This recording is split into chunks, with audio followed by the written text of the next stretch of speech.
comes to leaders in the entertainment industry, one name always appears at the very top. Charo Santos-Concio has become synonymous with good leadership, building a magnificent career as an actress and then a producer, leading to her being one of the most influential media executives in the Philippines.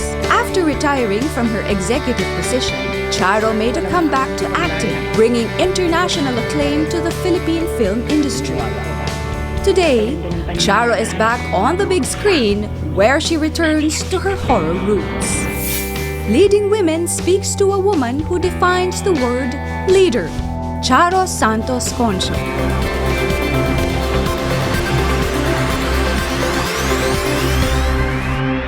Ms. Charo Santos-Concio, welcome to Leading Women. Thank you, Angel. Oh, what an honor, what a privilege. I'm so grateful to have you on the show. Thank you for having me. Oh, the pleasure is ours. You know, Ma'am Charo. May I call you Ma'am Charo? Charo. Yes. Parang I still can. Charo, you had a book about 2 years ago and you called yourself an unexpected leader. Yes. But you are a leader, not unexpectedly to all of us. You are a leader, a powerful woman, a very humble one at that. Why did you tag yourself as an unexpected leader? Because I never thought I would become one. I mean, I never planned it.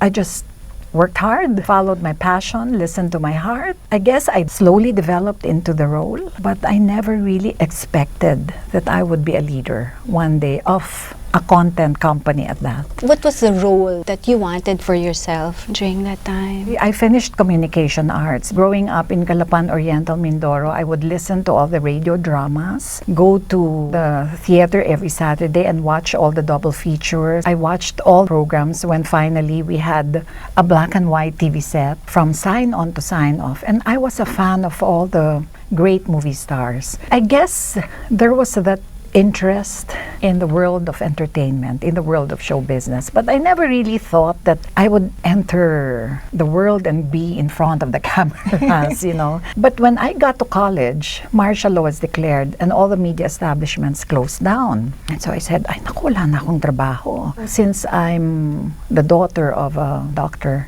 I decided to shift to nursing. So I took 3 years of nursing. But when I started hospital work, I realized, no, I'm not cut out for this. By the time things had normalized, the media establishments opened up again. So I said, I might as well finish communication arts. I saw myself doing production work, doing things behind the scenes, never in front of the cameras. What made you excited about doing production work instead of being in front of the camera? The fan in me wanted to know the process behind the making of a great film, the making of a TV show. I guess the student in me was very curious and I wanted to know the process behind filmmaking. And so this curiosity led to being on cam. Let's cut to the chase and you're now on cam. It was an accident. You know, I joined Baron Travel Girl. The late Lino Broca happened to be watching the pageant. And the following morning, I got a call from him. Sabi niya, Charo, hindi mo ako kilala, si Lino Broca ako. You know, I have this friend, Mike De Leon, who's looking for a new face to play the female lead role in his first directorial job. Would you like to audition? I see you as a candidate for the role. So I asked the permission of my parents. They allowed me. I really just went for the auditions. Hindi ka naman sigurado pag nag-audition ka kung ikaw ang mapipili. But luckily, I was chosen to play the part and that started my path into acting. With his collaboration came a huge break in her career, leading to many new opportunities. You were chosen to play the part. You won an award for that part, and not only in the Philippines but Asia's Best Actress 1977. I didn't even know that itim was submitted by, I guess, the Producers Association as Philippine entry to the Asian Film Festival. I got a call at 3 o'clock in the morning from the secretary of Mike De Leon informing me that I had won Best Actress. How did you feel about that, your first foray into acting? Seriously, I didn't know how to feel. Diba? Parang, you know, I was only 20 years old. My going to acting was not really a matter of getting recognized in the international scene. I really just wanted to try something different.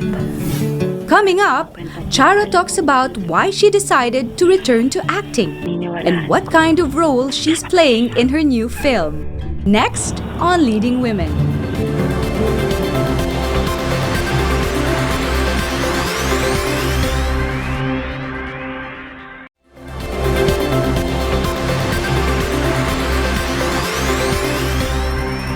becoming one of the most powerful and visible women in the entertainment industry, Charo Santos-Concio was an award-winning and celebrated actress, with accolades coming from all over the world. After her stint as a media executive was over, she made her return to acting, a decision that did not come lightly. What is it still about acting that makes you excited, that makes you happy, that makes you look forward to it? I guess recreating characters is fascinating. Studying people as human beings, getting a better understanding of what makes us tick, what makes us madly in love or furiously angry. Being able to portray on the big screen the gamut of emotions that a human being goes through is fascinating for me. It's about mirroring life. That requires a lot of sensitivity and depth and understanding and compassion for the characters that you portray.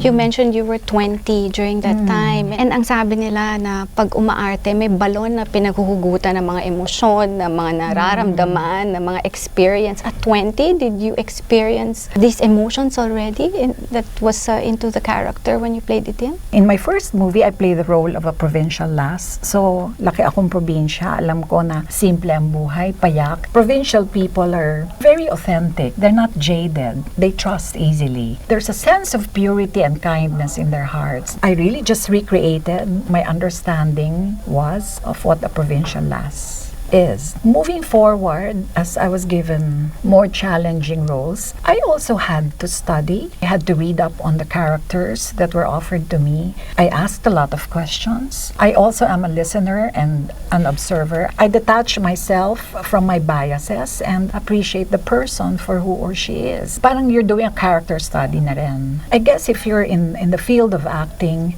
you cannot be too self-centered and be concerned about your ego because you have to see the other characters, the people around you for who they are, without judgment. It's so refreshing to hear. And you're so calm. You're so composed. Yeah. Have you always been like this? I've always been a calm person, but I'm very passionate. There's so much fire inside me. But I'm able to channel my energy positively. And then I think I am mindful of my strengths and very aware of my weaknesses. I have that sense of mindfulness about the person that I am. I am not afraid to look at my own demons and be accepting of the person that I am. Don't be comfortable in my own skin. It makes one very human. In a world where everyone tends to put individuals on a pedestal. Maybe there's a very intuitive side to me. I am quite introspective. I read a lot. I don't mind being alone in a room. I can appreciate silence in a crowd. But it comes with a lot of maturity. You know, when I was much younger, I had my share of insecurities, my self-doubts. I still do. You know, given some situations, ay, papagawa niyo yan sa akin, kaya ko ba yan? You know? And that's good. You know, the tension is good because you always put your best foot forward.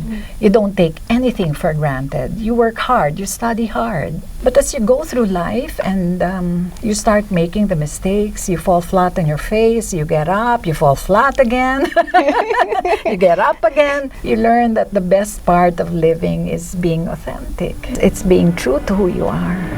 After working with veteran filmmaker Love Diaz in her comeback film, Charo's latest project joins her with up-and-coming director Mikael Rer. In Eerie, Charo returns to her horror roots with co-star Bea Alonzo.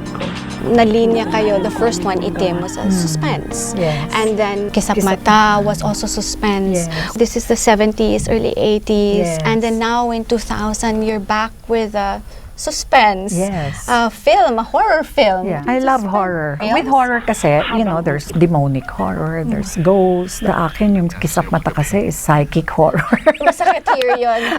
Oh my God, I watched it several times and it's psychic horror. It's really, diba, it's a creepy kind of horror because it's real and it happens. I'm drawn to the whodunit type of stories. I'm drawn to stories where there's a mystery and that you go along along with the lead in unraveling the mystery. Di ba? Yung parang nagre-resonate siya na ako yung bida. I'm looking at the clues. What are the clues that will lead me to the killer or to the antagonist? Ganyan, di ba? Did you just describe eerie? Yes!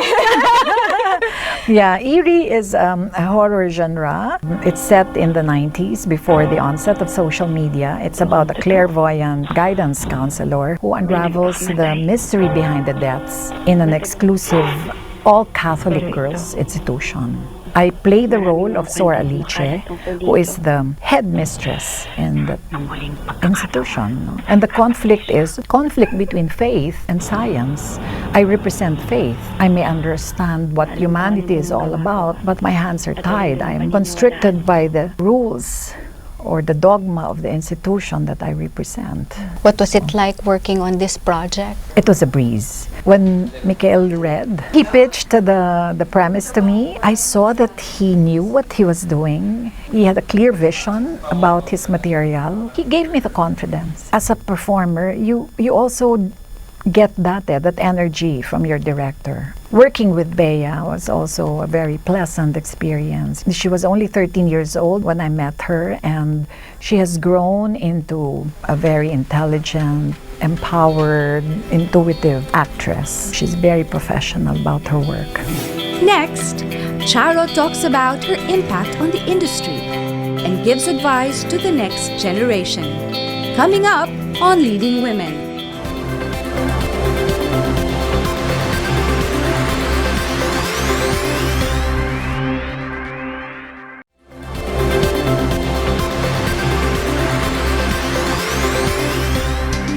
Actress and media executive Charo Santos-Concio is one of the most revered people in the entertainment industry.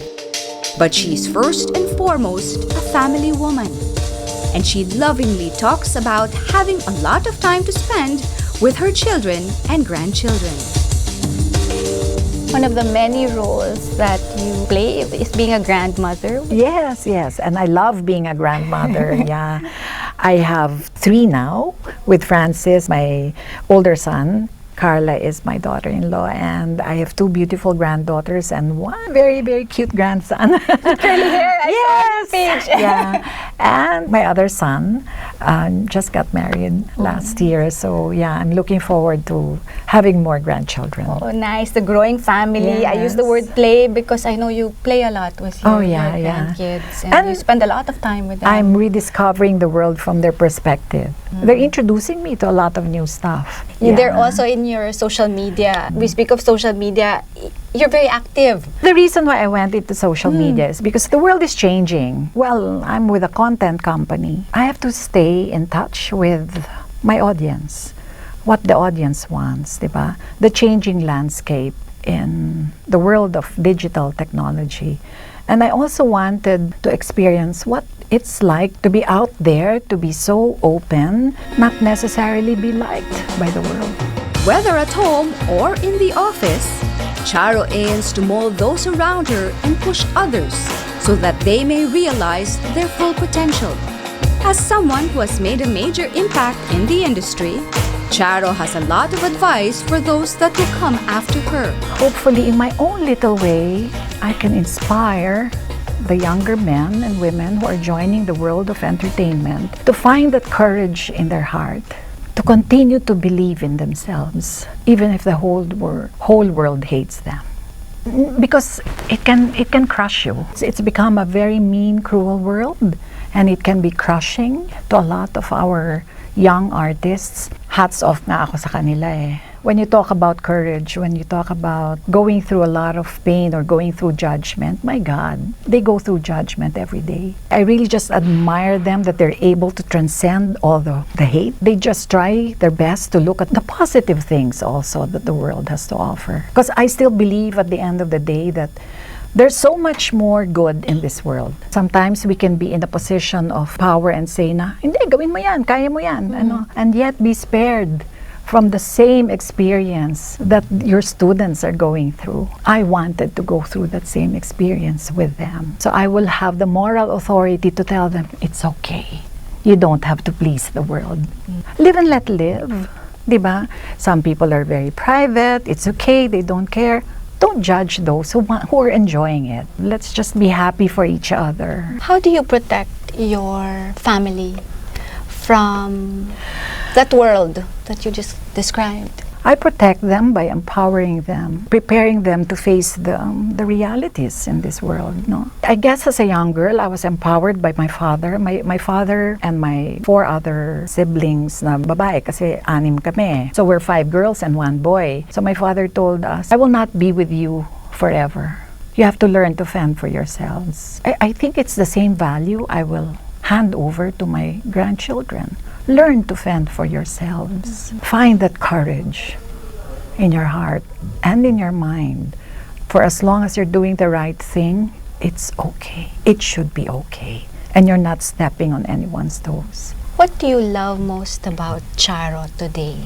I'm very much alive. I'm a breathing human being who's come to accept herself, everything beautiful about her, but has also become comfortable with my own frailties, my flaws, my weaknesses, unapologetic about these things, just keeping the lessons to heart. I guess I just go with the flow. You're not defensive about anything. I want to do this. I feel happy doing this. I'll do it. I'm a consultant now. Okay. Yeah, but content is and will always be my passion. When I started listening to all those radio programs, reading all the comics, and then started watching movies, television, looking back, perhaps I have always been a storyteller at heart. And those stories, maala-ala mo kaya? Oh, yeah. All those stories, all these years since Oh, the yes. 90s. So telling the stories of all these individuals who have had heartache, happiness, Oh, yeah. struggles. And the experience is Fears. very grounding. You know, my understanding of good and bad and looking at life with a lot of compassion and forgiveness could have only come from listening to their stories, your stories, everyone's story. Everything for you is a journey. Everything is a process. Everything should be understood and accepted. Yeah, but there are still so many questions in my head. I continue to discover the person that I am. When you go through the different phases in life, there are different challenges that you will be faced with. And every challenge will bring out another element in you that hopefully, if you have the courage to face yourself, will make you a better person. A leading woman, a powerful one, a strong one. Again, as I've said earlier, a very humble and gracious one. When I mentioned the words leading women or a leading woman, what does it mean to you? A leading woman is somebody who has the power to believe that she can be the best person that she can be in whatever role she portrays in life. Whether you're a daughter, a wife, a mother, a best friend, a leader. She is a woman who believes in herself, who trusts herself, who has the courage of her own conviction, who inspires, who motivates, who is very clear about her goals. My husband told me, before you are a wife or a mother, you are a person. So believe in yourself. Go follow your heart. Fulfill all your dreams. Ms. Charo Santos-Concio, maraming salamat. Thank you, Angel. Thank you. An unexpected leader. That is what Charo Santos-Concio believes she is. For many, however, she's among the best leaders there will ever be. Whether it's in the offices of her home network or on the film and television screen, Charo's work is an example of successful leadership. She's continuing to mold and challenge the industry she helped build. And as proven by her latest career move, Charo still has a lot to give.